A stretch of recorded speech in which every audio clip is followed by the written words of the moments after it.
մարմնավաճառների կայանات։ Կա զգեստներով տղամարդիկ, Իհարկե խմացել։ Պահպանակներ կամ չգիտեմ։ հումարնական վնասվածքներ պատճառելով ոստիկանության երկու Այդ բորտես ուզում եմ անեմ լսի։ Երեխայի հայրը նշել է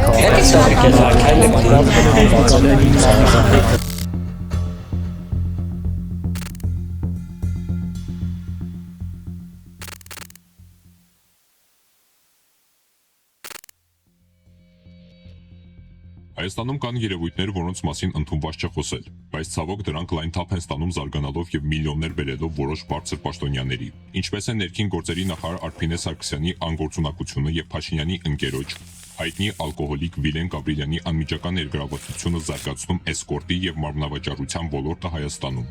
Ինչպես են Արայիկ Հարությունյանը եւ նրա սիրեցյալ Նարեկ Խաչատրյանն իրենց իսկ անձնական օրինակով իսկական հոգեվոր հարաբերությունների օրինակ ծառայում։ Այս ամենին, ինչպես նաև թե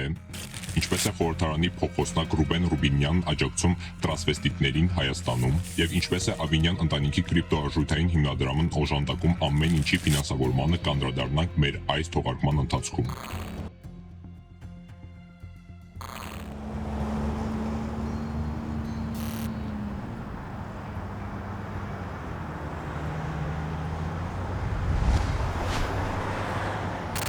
Սեքս ինդուստրիան ամենահին եւ ամենագաղտնի երևույթներից մեկն է աշխարհում։ Այն գոյություն ունի բոլոր երկրներում եւ մշակույթներում, անկախ կրոնից, կենսամակարդակից եւ օրենքներից։ ՄԱԿ-ի տվյալներով միլիոնավոր մարդիկ ներգրավված են այդ ոլորտում։ Ոմանք հոժարակամ, ոմանք հարկադրաբար, մեծամասնությունը աղքատությունից, թմրանյութերի կամ այլնի հանդեպ կախվածությունից դրդված, կամ էլ հանգամանքների ճնշման տակ։ Նախկին խորհրդային միությունում այս շուկան գաղտնի է զարգացել, տասնամյակներ շարունակ մնալով ընդհատակյա։ Խորհրդային միության փլուզումից հետո սահմանների բացման եւ համացանցի ի հայտ գալու հետ մեկտեղ այն սկսել է փոխվել։ Ընդհատակյա հասարակած տներ, սրահներ, անհատական հայտարարություններ, փակ ալիքներ եւ վերջապես էլիտար ուղեկցորդներ։ Այս ոլորտն ունի իր սեփական կանոնները, հիերարխիան, հաճախորդներն ու միջնորդները։ Արտաքին լռության եւ պարկեշտության հետևում ձևավորվում է մի ողջ ստվերային տնտեսություն, դժվար հաշվարկելի շրջանառությամբ եւ այնպիսի հետևանքներով, որոնք ընդհանուր առմամբ չեն բարձրաձայնվում։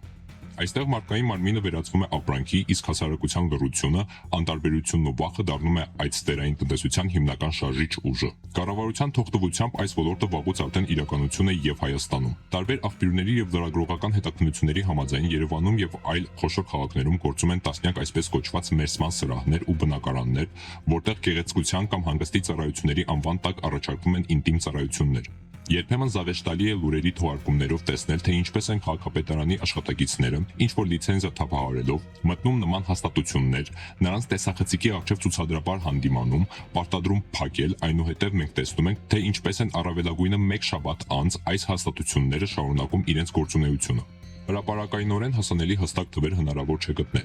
բայց փորձագետների գնահատականներով միայն մայրաքաղաքում հանցագործության մեջ ներգրավված են հարյուրավոր կանայք, իսկ նրանց հետևում կանգնած է մի ամբողջ ցանց՝ գավաթներ, պաշտպանություն ապահովողներ, ոստիկաններ եւ ավազակներ, ինչպես նաեւ ավելի ծանր կշիռ ունեցող ղեկավարներ։ Հայկական լրատվամիջոցները բազմիցս բարձրաձայնել են դեպքեր, երբ իրավապահներ ու բարձր պաշտոնյաներ են ընդգրկված եղել նման սխեմաներում, սակայն գրեթե բոլոր գործերն էլ փակվել են։ 2019 թվականին Բարգավաճ Հայաստան խմբակցության պատգամավոր Սերգեյ Պագրատյանը խորհրդարանում հանդես եկավ առաջարկով փակել Երևանի բոլոր մերսման սրահները, դրանք անվանելով մարդկանց թրաֆիկինգի եւ սեռական շահագործման օջախներ։ Ինչպես հասկանում եք, ոչ մի փոփոխություն չի մտցվել, իսկը թավշյա դարաշրջան։ 2020 թվականին անկախ լրագրողները սկսեցին նկատել առցանց մարմնավաճառության եւ գեյ էջերի աճ տելեգրամյան փակ ալիքներով, հայտարարությունների կայքերում եւ նույնիսկ սոցիալական ցանցերի միջոցով։ Իրավապաշտպան կազմակերպությունների ոչ պաշտոնական տվյալների համաձայն այս ոլորտում հաճախ հայտնվում են շրջաներից եկած աղջիկները, որոնք գալիս են մայրաքաղաք աշխատանք փնտրելու եւ արագորեն կախվածության մեջ են ընկնում միջնորդներից։ Հարկավոր է նշել, որ դեռևս 2019 թվականին հետաքննություն էր անցկացվել եւ հաղորդվել, որ գործարար Գագիկ Ծառուկյանը մասնավոր հիմունքներով Ռուսաստանից ուղեկցորդուհիներ էր պատվիրում եւ մատակարարում այն ժամանակ իշխանության եկած նորաթուխ հեղափոխականներին։ Այս ամենը այլ երկրների վիճակագրություն չէ։ Սա մեր իրականությունն է։ Պարզապես ընդունված չէ բարձրաձայնել դրանք։ Եկեք գնանք դեպի այս ստվերային աշխարհի խորքերը եւ փորձենք ավելի մանրամասն վերլուծել վերջինիս կառուցվածքը իրական, ակնառու օրինակներով ու պատմություններով։ Համակարգի կառուցվածքը բավականին պարզ է. հավաքագրում, գործակալություններ, ուղեկցորդուհիներ, սրահներ, կավատներ։ Այս առումով մեր երկիրը քիչ է տարբերվում մյուսներից։ Առանց հույզերի դիտարկելով, թե ինչ է տեղի ունենում, ակնհայտ է դառնում, որ սա քաոս չէ, այլ լավ, կայուն համակարգ։ Կան ծառայություններ ցանկացած ճաշակի եւ ամենակարևորը ցանկացած գրպանի համար։ Հասարակ աշխատավորների համար, ովքեր կարող են մեքենայով մոտենալ հանրահայտ լոկացիաներ եւ ընտրել հին մասնագիտության ներկայացուցիչների, եւ ավելի հարուստ պարոնների համար, ովքեր այցելում են նույնպես հանրահայտ հաստատությունները, որտեղ անանունությունն ապահովված է։ Բոլորին քաջ հայտնի ծղոտներ, Տոսկանա եւ այլ հաստատությունների ու սաունաների դռները բաց են բոլորի առջև։ Ինչ վերաբերում է ծառայություններ մատուցողներին, ապա նրանց կարիերան սովորաբար սկսվում է հավաքագրմամբ, խոցելի իրավիճակում գտնվող մարդկանց որոնմամբ ոչ միայն Հայաստանում, այլև Ռուսաստանում, Ուկրաինայում եւ Ղազախստանում։ Վերջիններից հետևում են միջնորդները, գործակալությունները եւ նրանք, ովքեր ապահովում են լոգիստիկա ու հովանավորչություն։ Այս ամենը գործում է տարիներ շարունակ քաղաքի պաշտոնական կյանքին զուգահեռ։ Եվ մինչ ոմանք ձևացնում են, թե ոչինչ չի կատարվում, փակ դռների հետևում փողեր ու կապեր են շրջանառվում եւ մարդկային ճակատագրեր խեղվում։ Մենք զրուցել ենք մի երիտասարդ կնոջ հետ, ով անձամբ է առնչվել այս համակարգին։ Նա նկարագրեց, թե ինչպես են իրեն հովանավորում իշխող քաղաքացիական պայմանագիր կուսակցության падգամավորների հետ կապված մարդիկ եւ ինչպես են կատարվում вычарումները։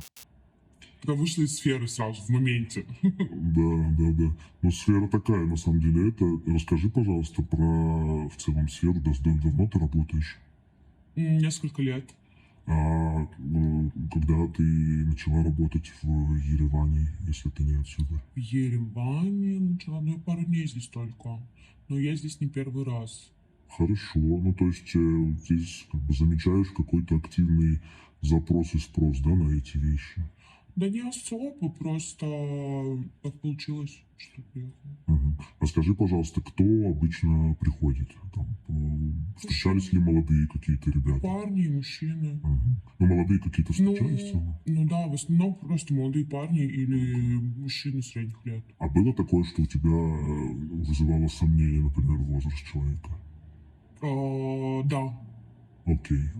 А были какие-то необычные случаи, что вот человек пришел, там, я не знаю, там, пьяный или там опьяненный чем-то, или там, я не знаю, там, под чем-то, под наркотиками, там, плохо себя вел?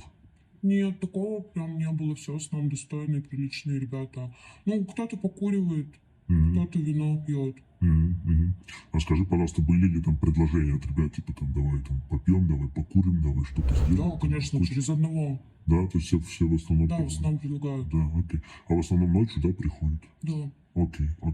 А скажи, пожалуйста, там, ну, ты встречала, там, не знаю, там, может быть, каких-то, не знаю, там... Или ты не спрашиваешь в целом про биографию, или там, может быть, были, что люди приходят и рассказывают тебе, а ты знаешь, я там такой-сякой крутой, там, Много рассказывают. Много рассказывают? Много рассказывают, много понтуются. Кто-то просто рассказывает из жизни такие случаи. Ну, потому что всегда с человеком легче поговорить с незнакомым, чем со знакомым. Ну да. И как ты думаешь, что были такие, кто такие, да я, ты знаешь, вообще глава тут всего, там супер крутой, там, за депутат, там, тра-та-та-та-та, там какой-то глава холдинга и все остальное? Нет, такого нет. Окей. Ну, такие люди, наверное, стараются не афишировать, не светиться. Окей. А как ты думаешь, стоимость в целом, например, работы в Армении по финансам лучше, чем там, в других местах, в других странах? Ну, соу-соу, смотря где. Окей, хорошо. А как ты думаешь, там ты бы могла, например, кому-то из знакомых или друзей дать рекомендацию, например, понимаешь, что это может приносить деньги, этим тоже заниматься? Нет.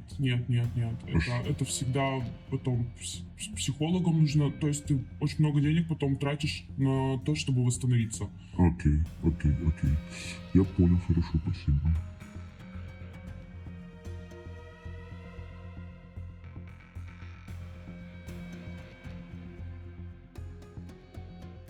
Նրա պատմությունը տիպական է, նրանց թիվը հարյուրների, միգուցե եւ հազարների է հասնում։ Էսա սելֆի ենք անում, այ իհարկե խմած եմ։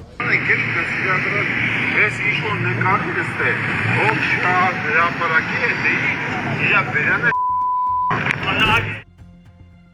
Այ, Վիլեն Գաբրելյան, այս գործը հոհարփած Գյումրիում թափառել կամ Կողբացիում սուրճ խմել չէ։ Բարդ աշխատանք է մարմնավաճառներին վերահսկողության տակ պահելը։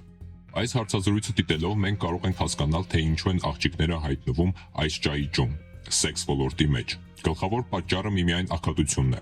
Հուսահատության մեջ ընկնելով նրանք դիմում են ծայրահեղ միջոցների։ Պատճառներից մեկն էլ սոցիալական ցանցերում հայտնի կեղծ քարոզչությունն է, որ երիտասարդներին գրավում է շքեղ ապրելակերպով եւ քայքայում բոլոր արժեքները։ Ուսում, կրթություն ստանալու փոխարեն աղջիկների ուղեղները մանկուց լցնում են, թե կարևորը հաճույքն է։ Տները, մեքենաները, զարդերն ու առողջարաններն են։ Այս ուր ենք հասել։ Սկզբում մենք նորմալ համարեցինք ցածրորակ սերիալները քրեական տարերի մասին, հետո էլ ընտելացանք ազգային դարձած հաղորդումներին, որտեղ պատմում եւ ցուցադրում են տարբեր պատմություններ այլոց ամբարու վարքի մասին։ Արա արծը դուք եք տեղով, փախեք ստուց, արա։ Ինչ ասիր արա, գնաք ու։ Լնայ աշկերիս մեջ։ Ասա իզվինի։ Իզվինին են աշխարհում Մայքլ Ջեքսոնին կասես։ Ով ում հետ է քնել, ով ում է դավաճանել։